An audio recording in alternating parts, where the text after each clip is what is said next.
هو ده بقى الطاجن اللي ولادي هيموتوا عليه، هيموتوا علشان ياكلوه. طاجن مكرونة بصوص الجبنة، بس في حتة تانية خالص. ولا بقى ندفع فلوس عشان ولادي قال ايه يقولولي الطاجن ب150 جنيه، وعايزين ناكله بره في مكان معرفش فين. قلت لهم لا يا حبايبي، هاتوا الفلوس وانا اعمل لكم بدل الواحد 2 و3، وما تشتروش اي حاجة من بره، وهيبقى احلى من بره 5000 مرة. وطعمه حكاية، ومليان فراخ، وغرقان في صوص الجبنة. تعالى اقول لكم عملناه ازاي. جبنا بصلاية وبشرناها او قطعناها قطع صغيرة، المهم ان هي قطعة تبقى بتاعتها صغيرة علشان ما تبانش في المكرونة. وقطعنا معاها فص توم، وحطينا شوية زيت صغيرين، وشوحنا بقى البصل كده، وبعد كده نزلنا عليه بالفلفل الالوان برضو، ادينا له تشويحة. وتبلنا الفراخ بتاعتنا وقطعناها قطع صغيرة، واديناها بقى فلفل اسمر وملح وبهارات فراخ. تعالوا بقى نعمل صوص الجبنة الجامد.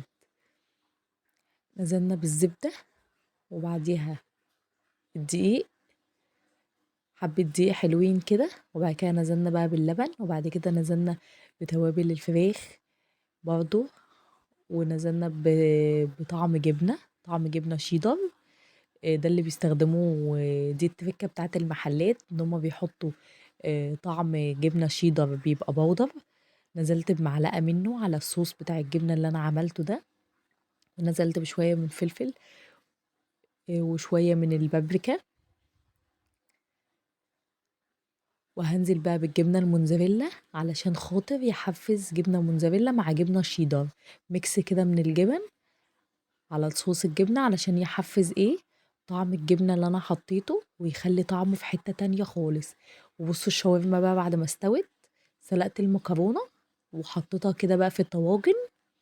ما اخدش مني وقت خالص، بجد ما اخدش مني وقت، وطعمه طلع في حتة تانية، طعمه جبنة جبنة زي ما انتوا شفتوا في اول الفيديو. ولادي اتوهموا بيه، بجد كان طعمه خرافة. بصوا الشاورما عاملة ازاي، والله تتاكل نية، والله والله تتاكل نية يا جماعة. ما شاء الله طعمه كان حلو قوي.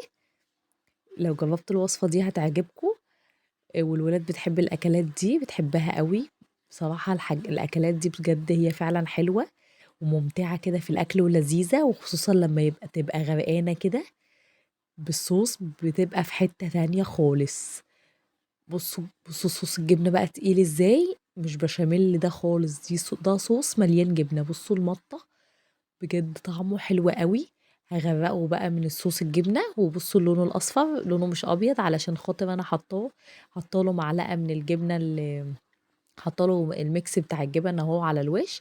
وعملت وش بيتزا، وحطاله برضو نسبة من الكركم بتبقى في توابل فراخ. يلا فيديو جديد من مطبخ ياسمين، باي باي.